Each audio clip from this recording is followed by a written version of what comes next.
Hello guys, welcome again. So you all of know that we are working on 2023 ISS numerical analysis playlist. So in this video, we will cover question number 51 to question number 60. So we have covered question number 41 to question 50 in last two videos. So I hope you are able to see that videos till date. So keep learning. We will do question 51 now. So question 51 is very easy.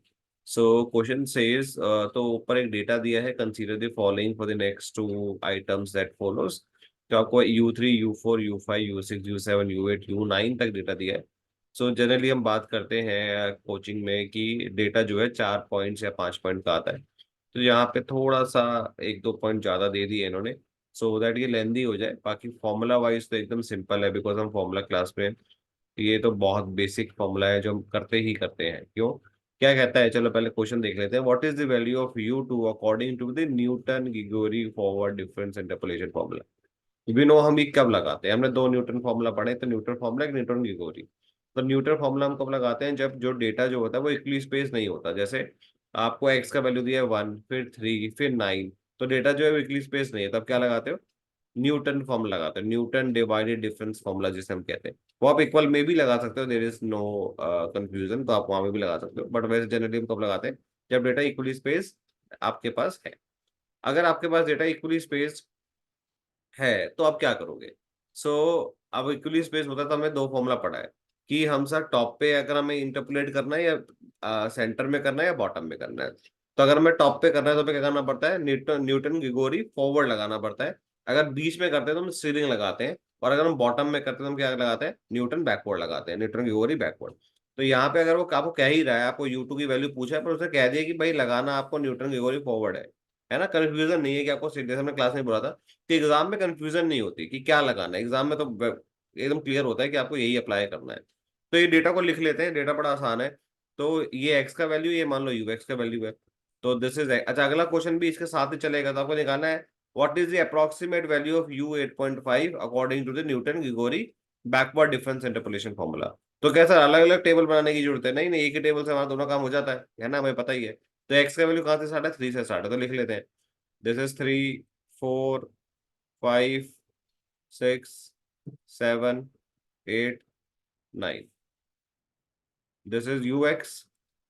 UX is 4.8, 8.4, 14.5, 23.6, 36.2, 52.8, 73.9. ठीक है, मैं अपने आप को थोड़ा यहाँ drag कर लेता हूँ. So del UX, del square UX, del cube UX, है ना, डेल फोर UX. तो इसमें देखते हैं क्या वैल्यू आएगा. तो कैसे निकालते हैं फॉरवर्ड डिफरेंस, इसको इसमें से माइनस करेंगे. तो 8.4 माइनस 4.8 is 3.6, 6.1, 9.1, 12.6, 16.6. कुछ मिस्टेक हो तो भाई देख लेना, ऐसा होनी नहीं चाहिए. I have solve already.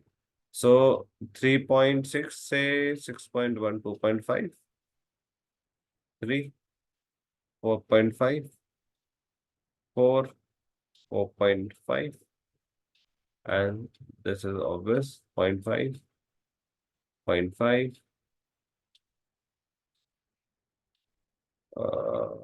So I have written by mistake. This is 3.5, है ना, 0.5, 0.5, 0.5 and 0.5, and this is constant 0. So this is the forward difference table, है ना. तो ये हमने बना लिया है, जो हमें सही से दिख रहा है. हमें पता है जो अगर हमें फॉरवर्ड लगाना होता है तो हमें कौन सी वैल्यू की जरूरत पड़ती है, इन वैल्यूज की जरूरत पड़ती है, इन वैल्यूज की जरूरत पड़ती है. और अगर बैकवर्ड लगाना है तो किस वैल्यू की जरूरत पड़ती है, हमें इस वाले डेटा की जरूरत पड़ती है. तो हमारा एक से दोनों काम हो जाएगा, इससे भी हो जाएगा, इससे भी हो जाएगा. सर फॉर्मूला क्या होता है न्यूटन की गोरी का, तो फॉर्मूला बड़ा आसान है वैसे तो. फॉर्मूला जो है बिल्कुल भी टफ नहीं होता. बट एग्जाम में थोड़ा सा कंफ्यूजन हो जाती है, नो डाउट। फॉरवर्ड के लिए अगर हम देख रहे हैं, मैंने आपको इसका प्रूफ भी करा रखा है, अगर आपको याद हो तो हम क्लास में इसका प्रूफ भी करते हैं। जैसे मैं रफ आइडिया देता हूँ, एफ ओ फॉरवर्ड लगाते हैं तो क्या करते हैं, फॉरवर्ड में क्या होता है, एक्स नॉट से आप आगे जा रहे हो, X not plus P H, इसको आप क्या लिख लेते हो, E P F of x not, है ना। शिफ्ट ऑपरेटर ही करेगा ना, पी टाइम शिफ्ट कर देगा। तो what is E, E is no one plus del होता है, ये हम बहुत बार कर चुके हैं, है ना। E is one plus del, किसी को डाउट है तो आप कमेंट में बताना, मैं इसका प्रूफ भी कर दूंगा। One plus del P F of x naught. So what is binomial of this, one plus X की पावर एन का बाइनोमियल क्या होता है, one plus P del plus P minus one by two factorial del square and so on. ये होता है ना भाई बाइनोमियल। सो मल्टीप्लाई करूंगा तो क्या आएगा, F of x not plus P del F of x not plus P minus one by two factorial del square F of x naught and so on. ये होगा। Sir what is P, P क्या है sir.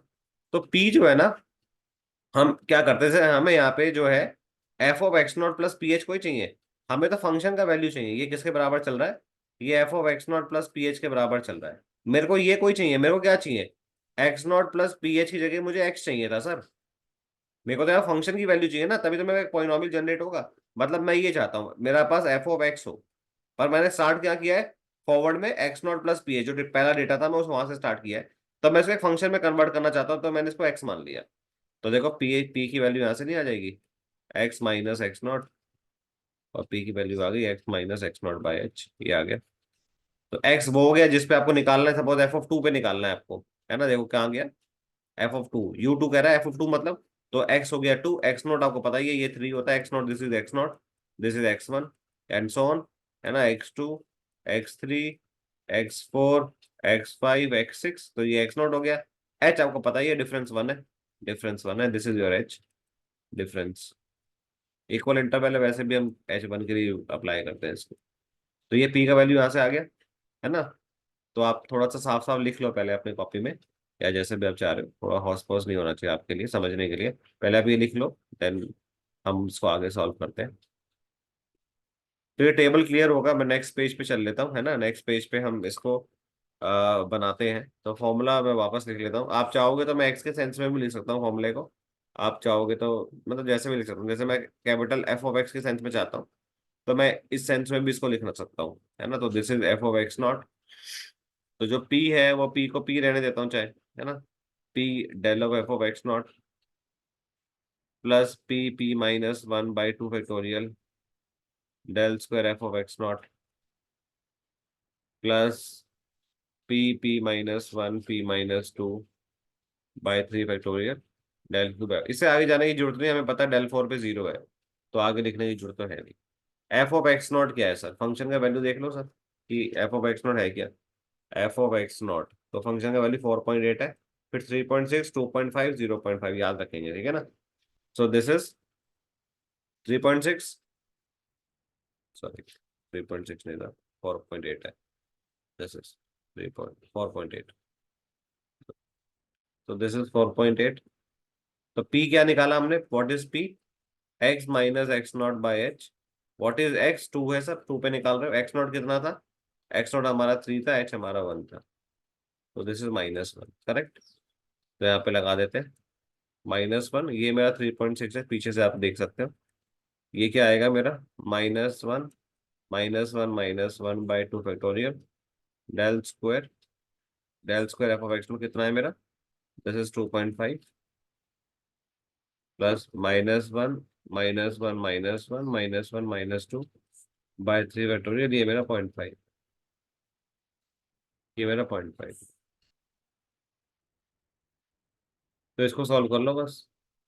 तो 4.8 minus 3.6, तो कितना आ जाएगा 1.2, है ना।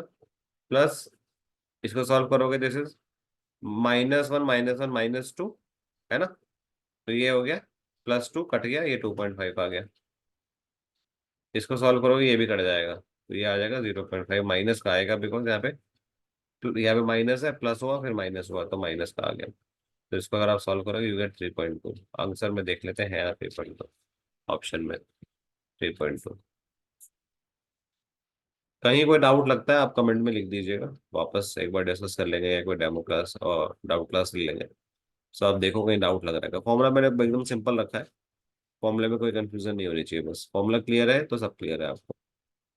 तो मैंने प्रूफ कैसे किया ये भी मैंने आपको बता दिया थोड़ा सा, अगर इसको याद रखने की जरूरत है आप डायरेक्ट इसको याद रख सकते हो कि F of x is equal to F of x not plus P del F of x not plus P P minus one. और पी का वैल्यू कैसे निकालते हैं ये आपको याद रखना पड़ेगा। सर आप बैकवर्ड का बता दो, तो बैकवर्ड में भी कुछ ज्यादा दिमाग लगाने की जरूरत नहीं है। जैसे X not plus P S से स्टार्ट किया ना, फॉर बैकवर्ड में हम क्या करेंगे, X N plus P S से स्टार्ट कर देंगे, तो वहां से भी बन जाता है। तो डेरिवेशन की जरूरत मेरे ख्याल से नहीं होनी चाहिए अब आपको। न्यूटन बैकवर्ड,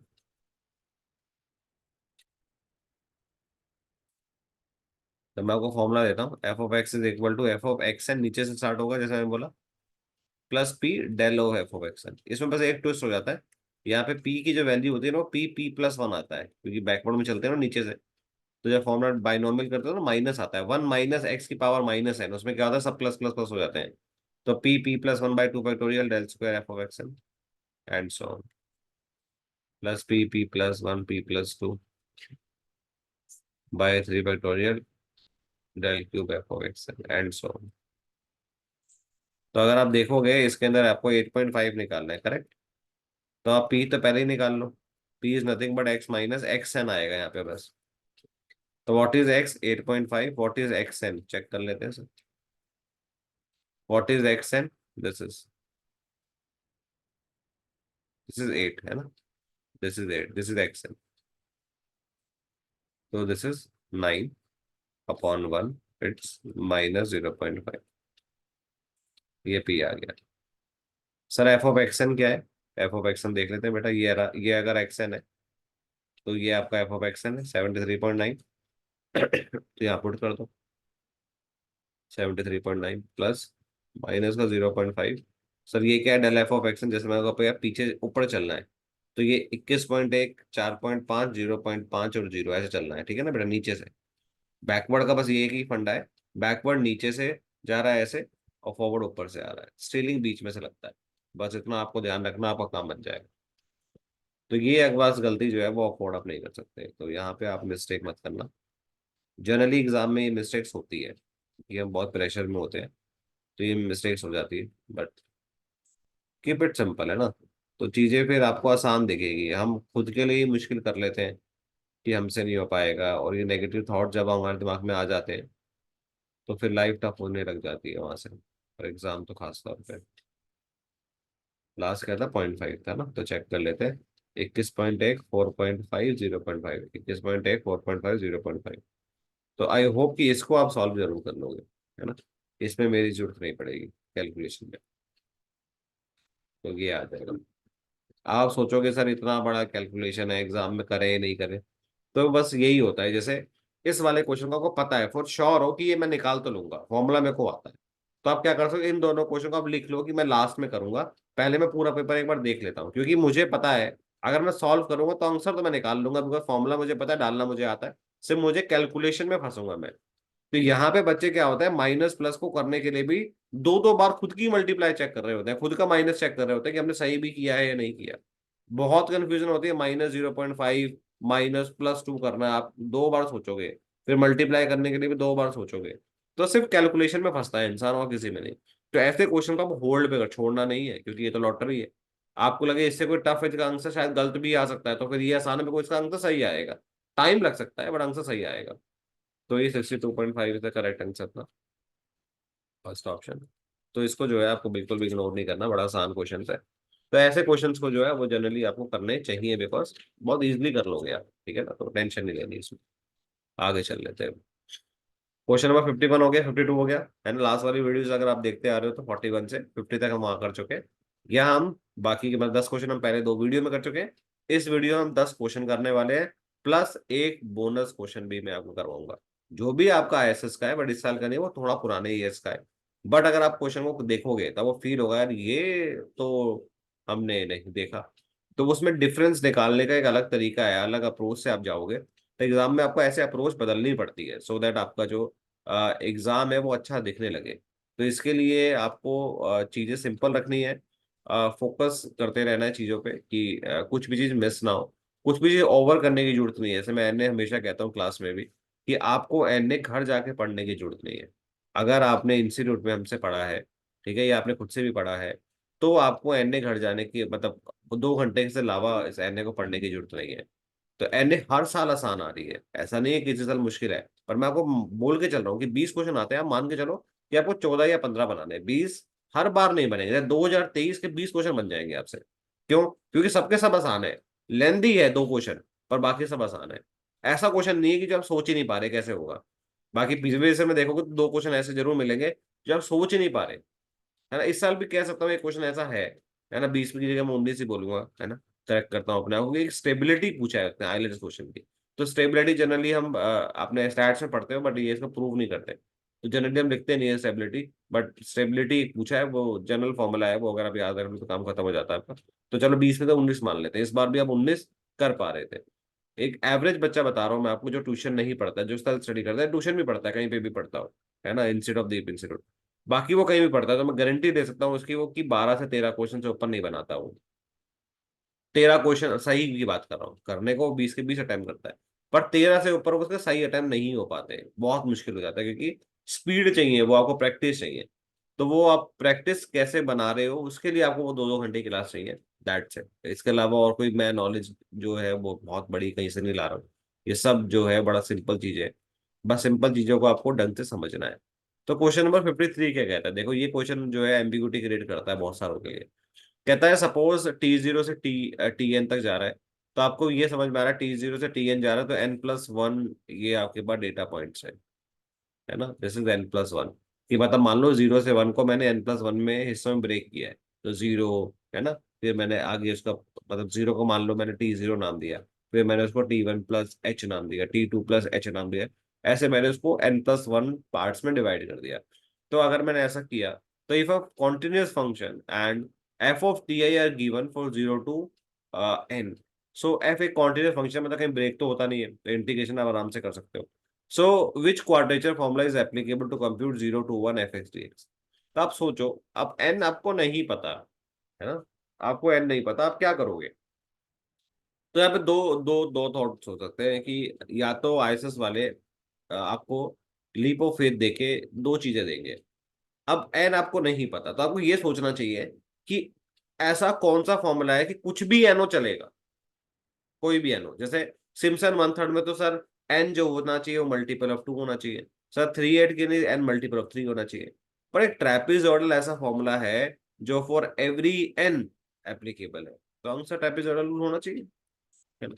बट आपका वही एक दूसरा बच्चा हो सकता है, सर क्यों ऐसा, मैं तो मान लो एन को 3 लेता हूं तो गलत हो जाता है आपका, बिल्कुल गलत हो जाता है। पर एन डिफाइन नहीं किया है। तो आप ये भी कह सकते थे कि सर कोई भी क्वाड्रेचर फॉर्मूला एज एप्लीकेबल नहीं है बिकॉज एन डिफाइन नहीं है ना। तो दो थॉट है यहाँ पे, क्या तो ट्रेपेजॉइडल रूल लगा सकते हो बिल्कुल, है ना, या फिर आप नो क्वाड्रेचर। यहाँ पे एम्बिग्यूटी रहेगी पेपर वाले एग्जामिनर पे कि भाई वो किसको सही मानते हैं।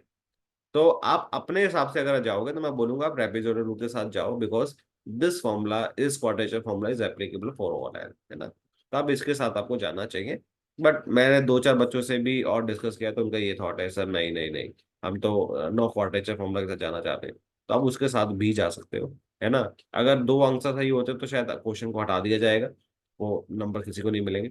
सो बस आपको ये ध्यान रखना है कि आपका जो कंसेप्ट है वो ठीक होना चाहिए, है ना। आपको आपके माइंडसेट में क्लियर होना चाहिए कि हाँ मैं क्या करना चाह रहा हूँ, बाकी क्या फर्क पड़ता है। बाकी क्वेश्चन ही अगर आप एज जी बना दोगे जिसमें दो थॉट्स आ रहे हैं, तो फिर एग्जामिनर की गलती आप ही की गलती नहीं है, आप सही कर रहे हो। तो आपका थॉट जो है वो टेम्परेचर रूल पे आएगा या फिर नो क्वाड्रेचर मामला पे आएगा, दैट्स इट। इसके अलावा कोई और बनता नहीं है इसमें। तो 54 क्या कहता है, 54 कहता है कि भाई 0 to 1 एक कॉन्टिन्यूस फंक्शन है और f(t/10) गिवन दे रखा है 0 1 2 3 4 5, एंड f(t20) गिवन दे रखा है ये 11 से 20 तक। Which quadrature formula will one use to utilize given data for the computation of this. तो सर कौन सा यूज करोगे, तो देख लेते हैं सर। तो 0 से 5 है, तो यहाँ पे 6 पॉइंट हो गए। 11 से 20 है, यहाँ पे 10 पॉइंट हो गए। तो टोटल पॉइंट कितने हो गए, 16। 16 हो गए। अगर आपको 16 डेटा पॉइंट है, कौन सा फॉर्मूला लगा सकते हो आप। तो 16 डेटा पॉइंट के अंदर आप ट्रेपेजॉइडल रूल एनी हाउ लगा सकते हो। क्यों? क्योंकि ट्रेपेजोइडल रूल डिपेंड नहीं करता है, N belongs to natural number है, कुछ भी एन दे दो सर, फर्क कोई पड़ता है मेरे को, आप कुछ भी दो मेरे को, मेरा तो काम करता है ना। 16 डेटा पॉइंट है, मुझे कोई प्रॉब्लम नहीं है, समझ में आता है। अब ये कहता है सिम्पसन वन थर्ड रूल लगेगा या सिम्पसन थ्री एट रूल लगेगा, ट्रेपेजोइडल रूल लगेगा, और combination trapezoidal and Simpson one third rule लगेगा। तो आप मुझे बताओ सोच के कि आपको क्या लगता है। अब 16 है ये, 16 में सिम्पसन वन थर्ड रूल कब लगता है। सिम्पसन वन थर्ड रूल का सिंपल सिंपल सा फंडा है कि सर मल्टीपल ऑफ 2 + 1 होने चाहिए data point, multiple of 2 + 1 data point होने चाहिए। और सिम्पसन थ्री एट रूल का मतलब है मल्टीपल ऑफ 3 + 1 डेटा पॉइंट होने चाहिए।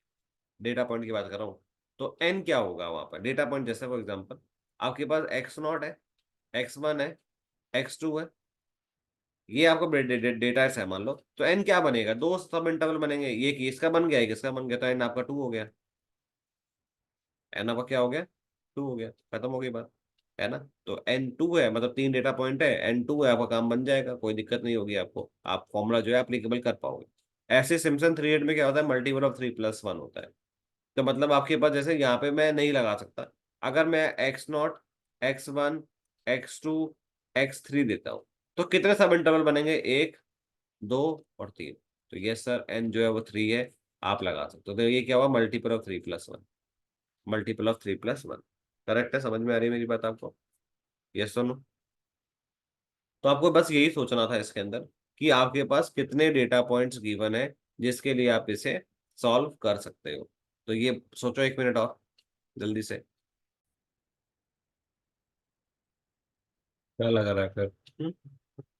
तो ये तो हमें क्लियर है कि 16 पॉइंट हमारे पास है ऑब्वियसली। सो अब हम क्या लगा सकते हैं, तो नो डाउट सर ट्रेपेजॉइडल तो 100% लगेगा। अब ना इसके अंदर जो ऑप्शन अगर आप देख रहे हो, ये तो अकेला तो नहीं लगा सकते आप, ये भी नहीं लगा सकते आप। ये जो ऑप्शन है ना, एक combination of trapezoidal and Simpson rule, and I am sure ये हम नहीं पढ़ते हैं। कॉम्बिनेशन कैसा लगाते हैं, तो जनरली जो है हम क्लास में जो है कॉम्बिनेशन वाले क्वेश्चन नहीं बनाते और नहीं पूछे जाते थे आज से पहले, बट इसमें भी करवा नहीं रहा आपको। तो उसने बस एक आपके मन में एक शक डाल दिया कि भाई सोच लो कि क्या अलग अलग डेटा लेके बना सकते हो क्या आप। तो अब दिमाग लगाओ, ट्रेपेजॉइडल तो 100% लग रहा है, क्या कॉम्बिनेशन बना सकता हूँ मैं ट्रेपेजॉइडल से। बना सकते हो, क्यों नहीं बना सकते भाई, 16 डेटा पॉइंट है, आपको मल्टीपल ऑफ 2 + 1 चाहिए, करेक्ट, ये समझ में आता है आपको। तो मतलब अगर आपके पास 11 पॉइंट हो तो 16 का ब्रेक कर सकते हो, 11 + 5 में कर सकते हैं सर। तो इन यहां से यहां तक अगर मुझे जाना है तो मैं इनको ब्रेक कर सकता हूँ, अगर मैं इनको ब्रेक करूंगा तो मेरे लिए काम बन जाएगा। तो अगर मैं ब्रेक करता हूं तो मैं इनका कॉम्बिनेशन भी लगा सकता हूँ। तो कॉम्बिनेशन का एग्जैक्ट क्वेश्चन हम नहीं करते हैं क्योंकि जनरली करने की भी जरूरत नहीं है। जैसे हम बोलो हर साल कुछ ना कुछ तो एक आधा ऊपर नीचे वो करेगा आपके साथ, है ना। तो वहां टेंशन नहीं, बस आपको सोचना है कि 16 पॉइंट को क्या हम ब्रेक करके बना सकते हैं, कि ट्रापेज ऑर्डर के लिए तो कुछ भी हो, N1 हो, 2 हो, 3 हो, क्या फर्क पड़ता है मेरे को, ये नहीं फर्क पड़ता। बाकी सारा उठा के मैं सिम्पसन में यूज कर लूंगा। तो आपको कैसे यूज करना है वो नहीं सोचना फिलहाल दिमाग में, क्योंकि वो पेपर का पॉइंट नहीं है अभी फिलहाल। तो पेपर के हिसाब से आपको बस ये दिमाग में रखना होता है कभी कभी, कि अगर उसने कुछ बनाया है तो हम क्या सोच सकते हैं, तो बिल्कुल कॉम्बिनेशन हम बना सकते हैं, है ना। तो ये वाला ऑप्शन जो है वो ज्यादा अप्रोप्रिएट होगा, अगर आप ट्रेपेजॉइडल रूल भी लगाते हो तो this is also appropriate. But combination के साथ हम जो है इसको ड्राइव कर सकते हैं, बट ठीक है। तो ये थोड़ा सा जो है एम्बिग्यूटी थोड़ी बहुत क्रिएट करेगा, बट ज्यादा नहीं। तो अगर आप थोड़ा सा सोच लो कि हाँ इतना रिस्क मुझे लेना है लाइफ में, कि एग्जाम में अगर ऐसा कोई ऑप्शन दिया है जो आपको फील हो रहा है, तो आपको उसके साथ जाना चाहिए बिल्कुल। सो अगले क्वेश्चन में चलते हैं, question number 55, which is very very easy, है ना, बिल्कुल आसान क्वेश्चन है। तो एक कह रहा है consider the following four equispaced arguments with h as the interval differential, इसकी वैल्यू बताओ और इसकी वैल्यू बताओ। तो सबसे पहले तो हमें फैक्टोरियल नोटेशन पता होना चाहिए कि सर एक्स की पावर एन जो भी होता है वो क्या होता है, फैक्टोरियल नोटेशन होता है। ये क्या होता है, this is X, x-1, x-2, up to x-n-1। ये कब है, जब आपका इंटरवल ऑफ डिफरेंसिंग 1 है, करेक्ट, जब आपका इंटरवल ऑफ डिफरेंसिंग 1 है। सो मान लो इंटरवल डिफरेंसिंग 1 नहीं है, h है, तो क्या होगा, x, x-h, x-2h, up to x-n-1h। जब आपकी इंटरवल डिफरेंसिंग क्या है, h है ना, डिफरेंस किसमें, h में। तो क्या इसको हम ऐसा भी ले सकते हैं, जरा ध्यान से देखना, x की पावर n को, अगर मैं इससे पहले क्या आएगा, है ना, तो मैं इसको ऐसे लिख लूं, x-n-1h, इस टर्म को मैंने रोक लिया, तो मैं इससे पहले वाले टर्म को क्या लिख सकता हूँ, यहाँ पे n है तो यहाँ पे n-1 है। तो अगर मैंने यहाँ पे n-2 तक टर्म को लिखना चाहता हूँ तो मैं क्या लिखूँ, n-1 लिखूँ ना, तो कि माइनस लगा तो -2 आ जाएगा। n-1 करूँगा तो -2 वाली टर्म आ जाती है यहाँ वाली। तो मैं किसको ऐसा लिख सकता हूँ, सोच के देख लो। लिख सकता हूँ ना सर, कोई दिक्कत कोई है? तो आएगा तो भाई x n-1 करूंगा तो यहाँ तक की टर्म आ जाएगी, प्लस ये टर्म मिलेगी, तो x n बना रहा। देखो n को अगर मैं 0 लेता हूँ तो क्या आएगा, देखना यहाँ पे, x⁻0, x plus h, x⁻−1 आ गया। तो x⁻−1 क्या आ गया भाई? अच्छा, x0 जो होता है वो 1 होता है ना, x0 जो होता है 1 होता है, तो ये क्या आ गया, 1/x प्लस h। अब इधर ही अब n को -1 लो तो बताओ क्या आएगा, n को -1, x⁻−1, x -1 -2 +2, x plus 2h, x⁻−2। तो x⁻−2 किसके बराबर आ गया, x⁻−1 upon x plus 2h। और x⁻−1 किसके बराबर है ये रहा, तो this is 1/x plus h। समझ पा रहे हो मैं क्या ड्राइव करने की कोशिश कर रहा हूँ आपके लिए, x प्लस 2h।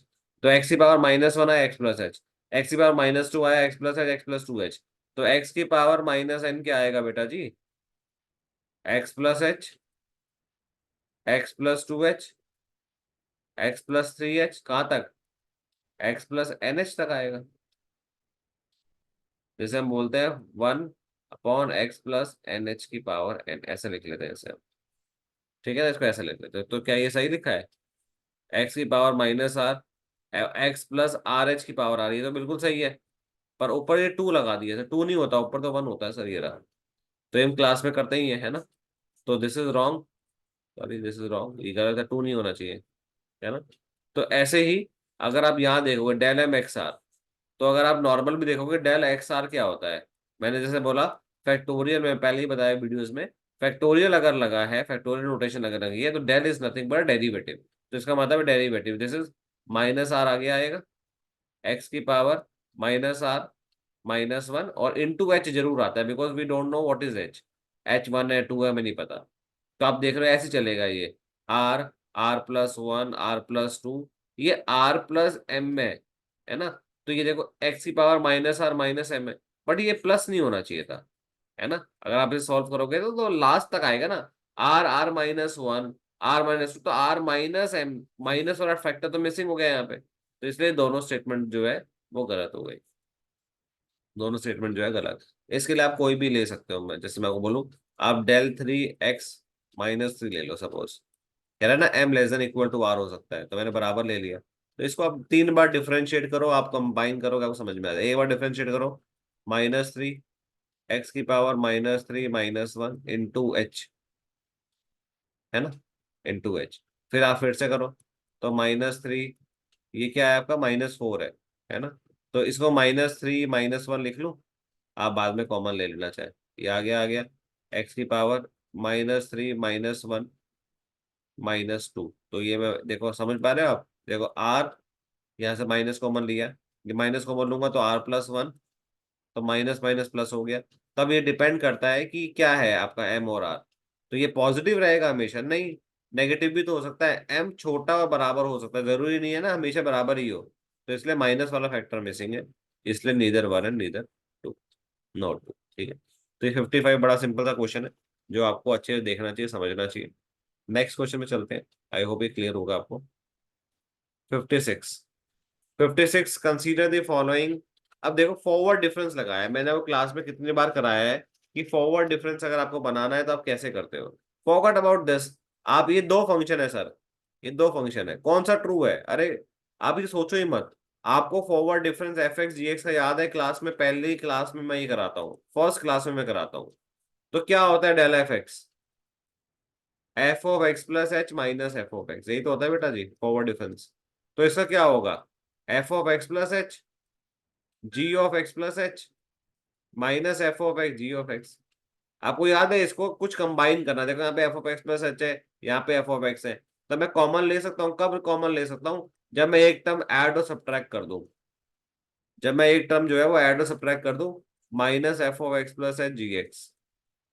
ये मैंने सब्ट्रैक्ट किया, यही मैंने ऐड भी कर दिया, कोई दिक्कत नहीं है।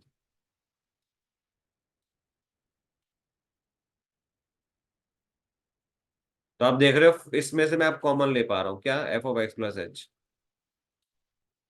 अंदर क्या बच गया, g of x plus H minus g x. आगे मैं कॉमन ले पा रहा हूँ जी एक्स। तो अंदर क्या बच गया, F of x plus H minus F X. F of x plus H, this is del G X plus G X del F X. बस, ये करके आए हो देखो आप। अगर आप एफ एक्स यहाँ पे लेते हो, उसका डेरिवेटिव आता तो F of x plus H होता है, बाकी del G X as it is del F X. मतलब जो यहाँ पे पहला लिखोगे ना आप, उसका एक्स प्लस एच होगा। तो फॉर एग्जाम्पल एफ एक्स आपका यू एक्स होता और जी एक्स आपका वी एक्स होता।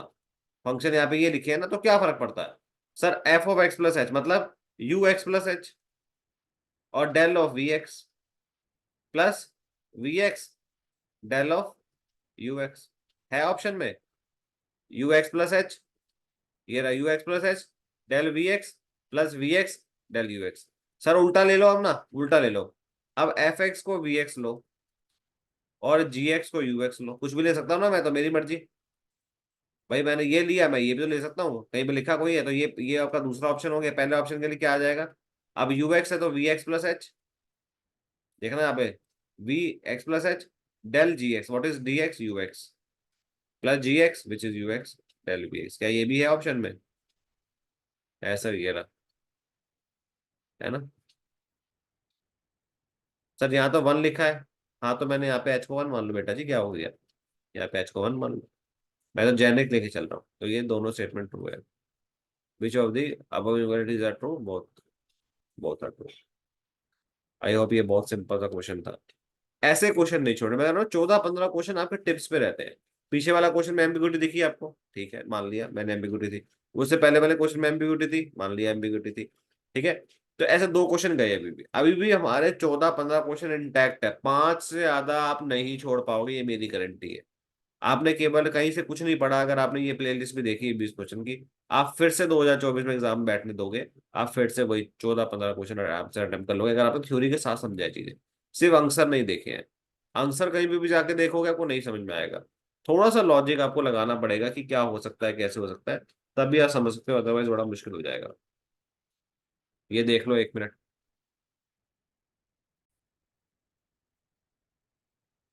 क्लियर है ना, ये तो ठीक है, आगे चलते हैं। चलो 57 क्या कहता है, Euler's method is apply to the initial value problem, this is this.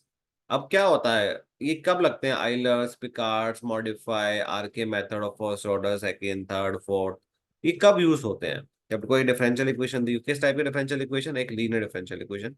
Sir D Y by D x is equal to F x Y, और एक इनिशियल कंडीशन दी होती है Y of x naught is equal to Y naught. अगर ये differential equation है और इसका मुझे आइलर्स मेथड लिखना है, इसका मुझे आइलर्स मेथड लिखना है, तो क्या होता है एनथ अप्रोक्सीमेशन इसका, what is nth approximation of this Euler's method. So बड़ा सिंपल होता है, Y N is equal to y N minus one plus h of F of x n minus one comma y N minus one, where what is x n minus 1, x n minus 1 is very easy to calculate, which is nothing but x naught plus n minus 1 h, है ना, ये एक formula होता है।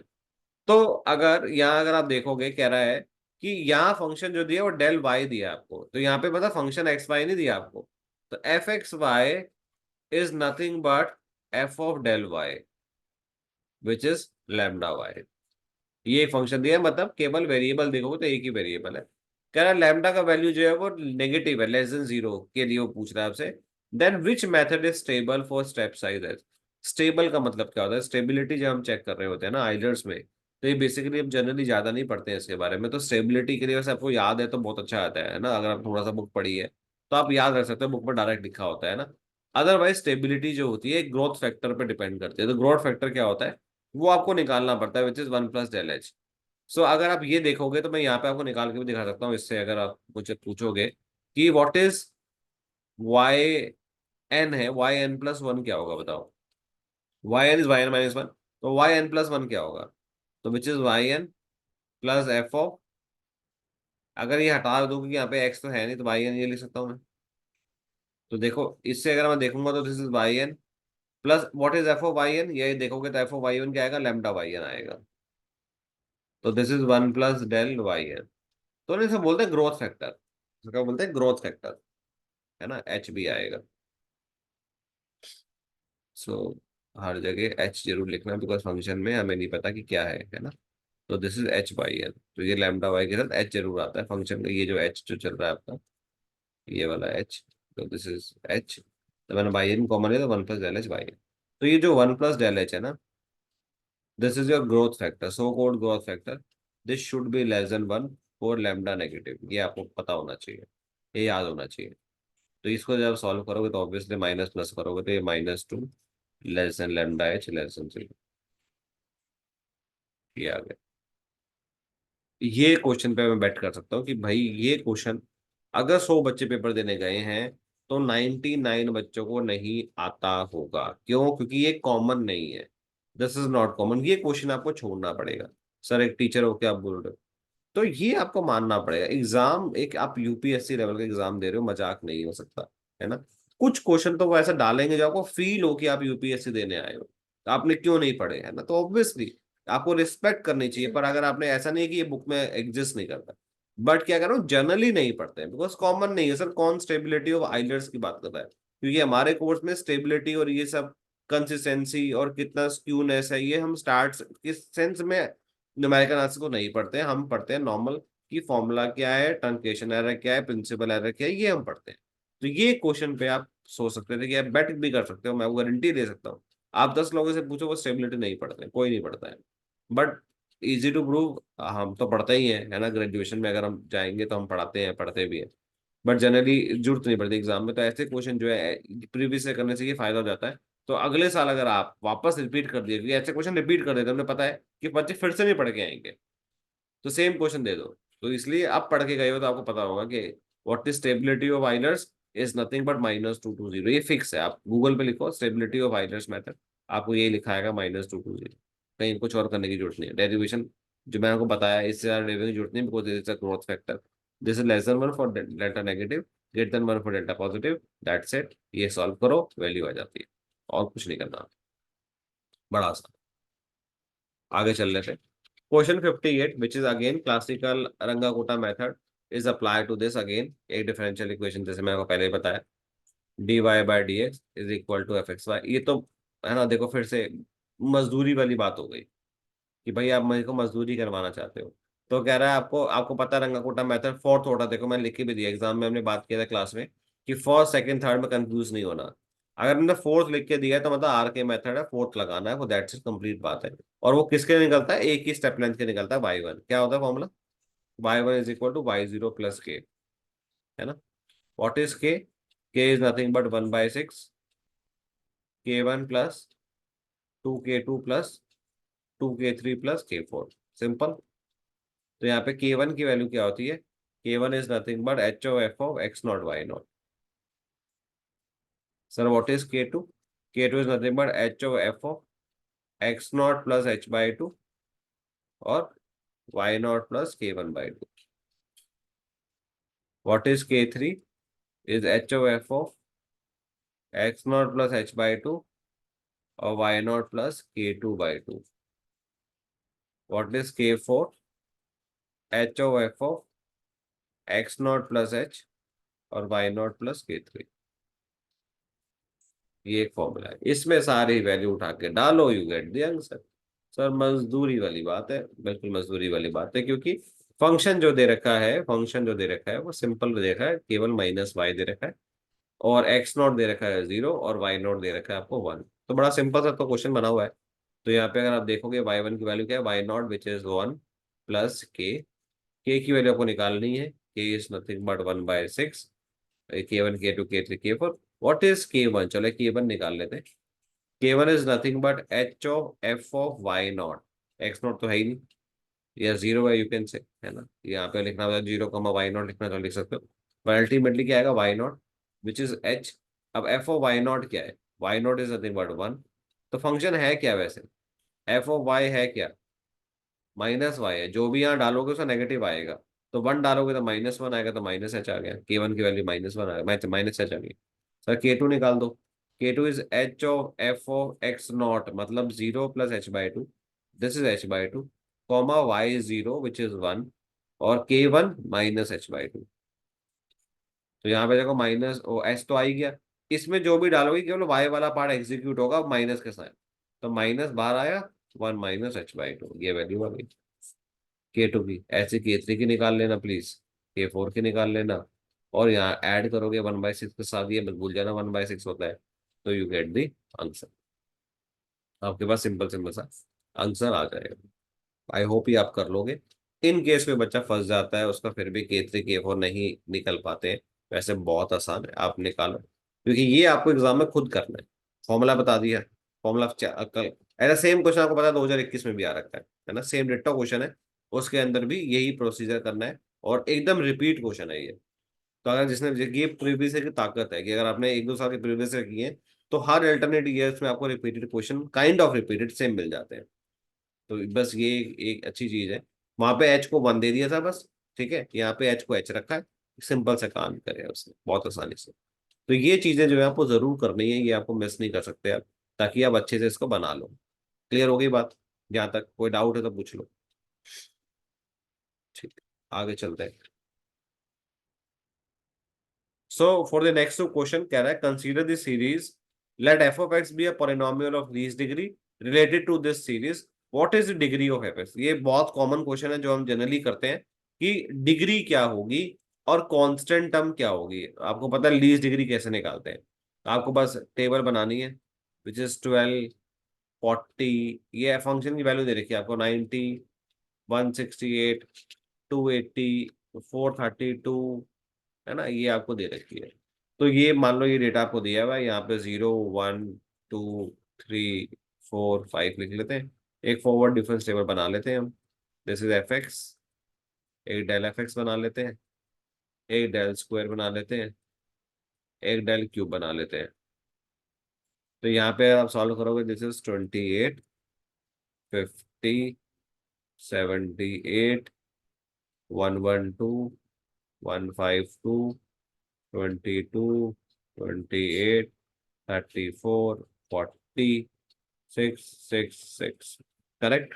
Constant कहाँ पे आ गया, 3 पे। आपको पता है कि जहां पे भी कांस्टेंट आता है वो आपकी क्या होती है, लीस्ट डिग्री होती है। करेक्ट, जहां पे भी कांस्टेंट आ जाए वो क्या होती है, वो आपकी लीस्ट डिग्री कैलकुलेट होती है। ये तो बात समझ में आ गया हमें। तो ये लीस्ट डिग्री क्या होगी आपकी, 3 होगी। ये फॉरवर्ड डिफरेंस टेबल बनाओ हर बार, जब भी क्वेश्चन लीस्ट डिग्री का आता है, एक फॉरवर्ड डिफरेंस टेबल बनाओ, जहां पे भी कांस्टेंट आ जाए, जीरो भी आ सकता है वहां पे, कोई दिक्कत नहीं है, जहां पे भी कांस्टेंट आ जाए वो आपकी क्या होगी, लीस्ट डिग्री होगी। अब कह रहा है आपको एक कांस्टेंट टर्म बताओ क्या होगी, तो सिंपल सी बात है, देखो ये जो डेटा है जो वो इक्वली स्पेस है, डेटा इक्वली स्पेस है, तो आप कोई भी लगा सकते हैं पॉलिनॉमियल बनाने के लिए, फॉरवर्ड लगा लो, है ना, कोई भी फॉर्मूला आप जरूर लगाना चाहे। एक एक नया फॉर्मूला है जो आप यूज कर सकते हो, एफ ऑफ एक्स, जनरली मैं क्लास में बताता हूँ ये, f of x is equal to F of 0 plus XC1 del F of 0 plus XC2 del square F of 0 and so on. You can use this formula as well. जो भी equally space data है उसके अंदर polynomial अगर आपको लिखना है तो आप ये यूज कर सकते हो। एफ ऑफ 0 की वैल्यू क्या है, 12, प्लस XC1 का मतलब क्या होता है, x, डेल एफ ऑफ 0 मतलब 28, XC2 मतलब x(x - 1/2), और डेल स्क्वायर कितना है, 22। ये हो गया, है ना। और इसके बाद एक x, x-1, x-2/3, del cube, तो वो 6 है। तो कांस्टेंट टर्म क्या है, 12। कांस्टेंट टर्म पूछा है उसने, कांस्टेंट टर्म क्या है, ऑब्वियसली 12 है। क्लियर है, सिंपल सी बात है ना, मतलब इतना आसान है कि कैसे आप छोड़ सकते हो, या कैसे टाइम लग सकता है, कितना टाइम लगा मुझे, मुझे भी अगर आप वीडियो में देखोगे तो मुझे लगता है 1 मिनट भी नहीं लगा होगा। सो ये चीजें आपको देखनी है कि ये गलती अफोर्ड नहीं होनी चाहिए, ये बड़ा आसान क्वेश्चन है। तो यहाँ पे ISS पेपर 1 2023 न्यूमेरिकल एनालिसिस के क्वेश्चन सारे खत्म होते हैं। स्टार्ट होते हैं 41 से, खत्म हो रहे हैं 60 पे। 20 क्वेश्चन जो है ये आपके खत्म होते हैं। तो पहले के 10 क्वेश्चन देखने के लिए पहले 2 पार्ट देखने पड़ेंगे, पार्ट 1 पार्ट 2। और ये वाले क्वेश्चन में आप बाकी के 10 क्वेश्चन देख सकते हो। तो अभी तक जो हमने क्वेश्चन देखे हैं 20 क्वेश्चन, उसमें 2 क्वेश्चन में एम्बिग्यूटी थी, एक में ज्यादा थी और एक में थोड़ी कम थी, बस 2 मान लेते हैं। तो 18 क्वेश्चन जो है पेपर में बड़े आराम से हंसते खेलते अटेम्प्ट करके आ सकते थे। अगर आपने 18 किए, मैं गारंटी देता हूँ, आप किसी से भी बैट करा लो, आपके सबसे ज्यादा होंगे 18 से 20 क्वेश्चन के बीच में, कोई नहीं कर सकता, अगर हम ढंग से करिए ये चीजें। सो एक दो आपको एक्सेप्ट करने पड़ेंगे कि भाई 2 क्वेश्चन में, 3 क्वेश्चन में एम्बिग्यूटी हो सकती है। आपको टारगेट लेना पड़ेगा 15 सही के, बस। 15 आपके सही है और नेगेटिव नहीं कर रहे हो, तो आप एकदम अच्छे स्टेज पे हो, बहुत बढ़िया स्टेज पे हो। ऐसा नहीं कि आपने 18 करे और 4 गलत हो गए, कोई लॉजिक नहीं है उसका, टाइम भी वेस्ट है और नेगेटिव भी कर दिया आपने। 15 सही करो, टाइम कम लगाओ, बाकी चीजों पे तो हो जाएगा आपके। अगला जो मैंने कहा था कि लास्ट में एक बोनस क्वेश्चन दूंगा, क्लास में मैंने करा रखा है हमारे बच्चों के लिए, बट जो नए बच्चे जो फर्स्ट टाइम देख रहे हैं, this is the bonus question. What is 1/e² - 4 9x² = तो ये ऑप्शंस है। तो उन बच्चों के लिए चैलेंज है जो बच्चे मतलब सेल्फ स्टडी कर रहे हैं, कहीं और पढ़ रहे हैं, इसको सॉल्व करें और कमेंट में इसका आंसर बताएं कि क्या होगा, या सोल्यूशन भेजें कि क्या आपकी अप्रोच हो सकती है, कैसे इसको आपने सॉल्व किया, वो देखना मैं चाहूंगा कि आप कैसे सोच पा रहे हो। सर शिफ्ट ऑपरेटर है ना, e² - 4 मतलब e² - 2², तो a² - b² आप लगाओगे, आप सॉल्व करोगे, ऊपर लेके जाओगे, नीचे लेके जाओगे। आप ट्राई करना, एंड देन हम अगेन किसी वीडियो में जैसे ही भी आएंगे आपके कमेंट, तो उसके हिसाब से इस क्वेश्चन को सॉल्व करेंगे। तो थैंक यू वेरी मच। पूरा देखना पार्ट 1 पार्ट 2, और फिर पार्ट 3 तब जाके एनए फिनिश होगा। हम 2022 के और 21 के क्वेश्चन सॉल्व करने की कोशिश करेंगे कि टाइमली ये भी सॉल्व हो जाए, सो दैट आपके पास अच्छा एक मटेरियल हो जाएगा कि आपने सब कर लिया है। ठीक है, बाय।